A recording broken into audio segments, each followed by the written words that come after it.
সরকারি চাকরিতে কোটা পুনর্বহাল সংক্রান্ত হাইকোর্টের দেয়া রায়ের উপর আপিল বিভাগের 1 মাসের স্থিতাবস্থার আদেশের পর এখন কেউ রাস্তা বন্ধ করে মানুষের দুর্ভোগ সৃষ্টি করলে পুলিশ প্রচলিত আইনে ব্যবস্থা নিতে পারবে।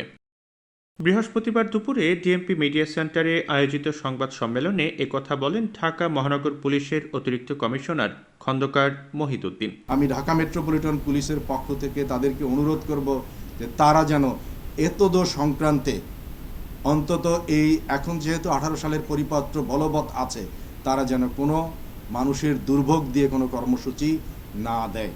তাদের প্রতি আমার বিনীত অনুরোধ থাকলো ঢাকা মেট্রোপলিটন পুলিশের পক্ষ থেকে যে তারা কোথাও গতকাল আমাদের জানা মতে অন্তত 21টি পয়েন্টে তারা কিন্তু এসেছিল।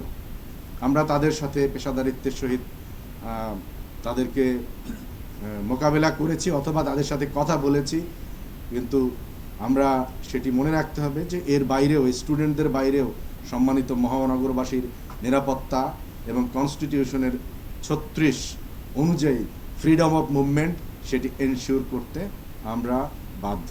ডিএমপির অতিরিক্ত কমিশনার বলেন 10 দিন ধরে শাহবাগ, সায়েন্স ল্যাবরেটরি সহ ঢাকা শহরের বিভিন্ন জায়গায় মানুষের গাড়ি চলাফেরা ব্যাহত হয়েছে। মানুষ যেন নিরাপদে চলাচল করতে পারেন ডিএমপির পক্ষ থেকে সেই চেষ্টা করা হয়েছে।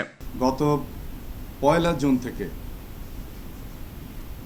10 দিন ধরে শাহবাগ, সায়েন্স ল্যাবরেটরি সহ ঢাকা শহরের বিভিন্ন জায়গায় মানুষের গাড়ি, তাদের চলাফেরা, তাদের জীবনযাত্রা ব্যাহত হয়েছে।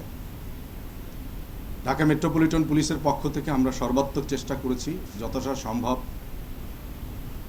মানুষ নিরাপদে যেতে পারে এবং কোথাও কোনো প্রকার যেন ল অ্যান্ড অর্ডার সিচুয়েশন তৈরি না হয়।